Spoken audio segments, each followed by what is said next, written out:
Jake Cleaver with another XRP guest, this time in early 2026, XRP to $1 to $2,000. We were supposed to have 750 by the end of the year, but now we're back to 1 to 2,000. But I want to hear from people who say, Jake, let's go January 1st, 2026.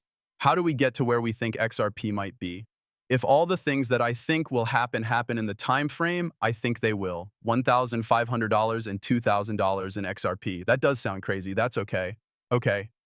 How about we talk about this? Just in case you missed it, I made a movie about this already. Jake thinks that these things will happen in the next few months, which will cause the price of XRP to go from $1 to $2,000.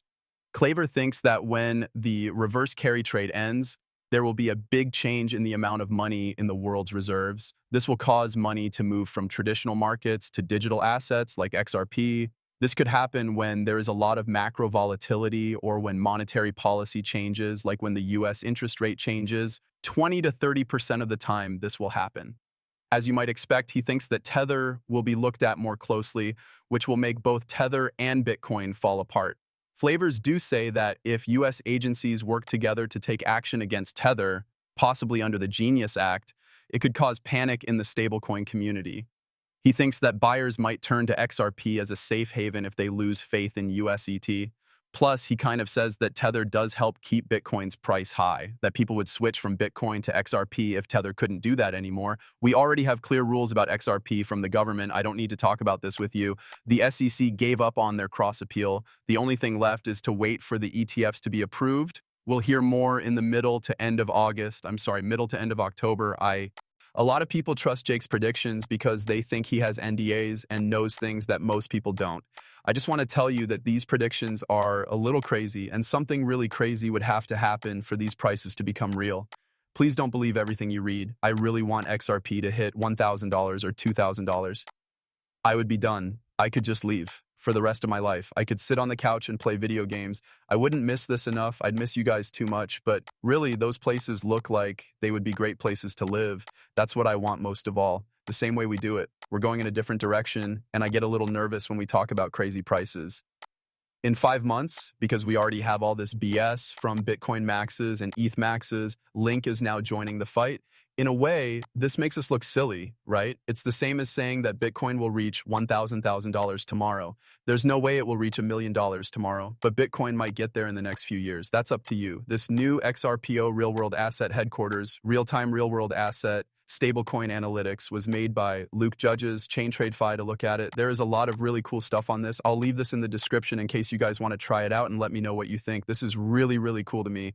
I also wanted to look at some data, right? Since Jake said this would happen, it's like a world bridge currency. I wanted to give you some new information about RippleNet partners, companies, and markets. RippleNet links to more than 100 financial institutions around the world, such as Santander, Kotak, Mahindra Bank, E2, Amanco, SEB, SBI Remit, Siam Bank, Commercial Bank, and more.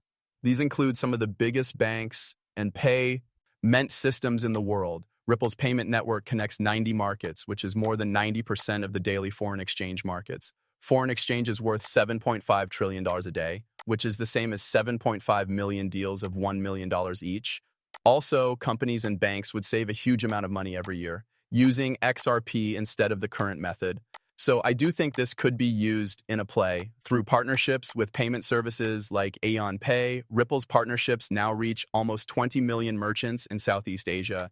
The company also has plans to grow in Africa, Latin America, and other emerging areas. Rail was bought by Ripple for $200 million. About 10% of all stablecoin payments made around the world are made through them. The U.S. Treasury's Scott Bassent says that fixed coins will reach many trillions of dollars in value over the next few years. Ripple wants to get a lot of that business. Don't forget that this new financial system has become a race to see who can break all the rules the fastest. The person who has the keys has the power.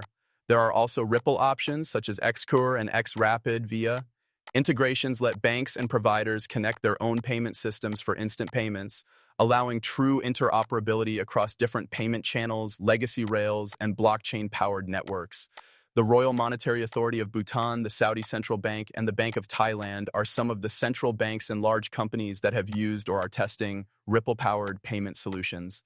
Axis covers more than 90% of the global foreign exchange market. It also has hundreds of banks that work with remittance services and payment providers, dozens of payment rails and corridors that are special to different countries, and tens of millions of merchants that accept stablecoin and crypto payments. This is a good reason why RIP, Libot Rail, every year billions of dollars are sent through their pipes as business-to-business payments, and that number is growing very, very quickly. It looks like business-to-business is a... Because of this, it looks like there will be more businesses that do both issuance and coordination. I think the question is whether the value is in being the creator and orchestration is just a way to get more people to use the stablecoin that you issue. Is the value in the orchestration and issue of tokens just one piece that helps you make more money? That's going to be a really interesting question to think about. Also, what does it mean for neutrality if you're trying to choose which orchestration provider to buy from? If you want an orchestration provider but want to use a different stablecoin issued by a third party, will they try to get you to use their stablecoin in their orchestration platform, or will they offer financial incentives for you to do so? That's why I think it's important to find out how orchestration and issue work together and what their economy is like. That's why I think it's a very good idea from Ripple as part of their plan to grow RLUSD, and it's clear that Rail is one of the coordination providers that is involved. That is definitely good knowledge to have. A steady coin called RLUSD was also talked about. X cross-border institutional partnerships, SEC case-cooked asset rules coming soon, and not much time left to get XRP. A lot of people agree with you. There is not much time left to buy these things. This was also written by Hester Pierce.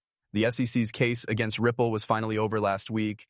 This is a good thing for many reasons, including the fact that the minds that used to be busy with lawsuits can now focus on making a clear set of rules for crypto assets. Mom in crypto, Hester Pierce, has always been a strong supporter of crypto and its use. She's been able to keep her job, and I'm glad she is. Maybe she can be the angel on the shoulder when Gary Gensler is messing with the crypto market. It's possible to sell it. And she was there to help hide him, right? Ripple and Stellar are add-ons for payment and messaging platforms. We've seen this before. I talked a lot about this in a short time. This is all I want to show you.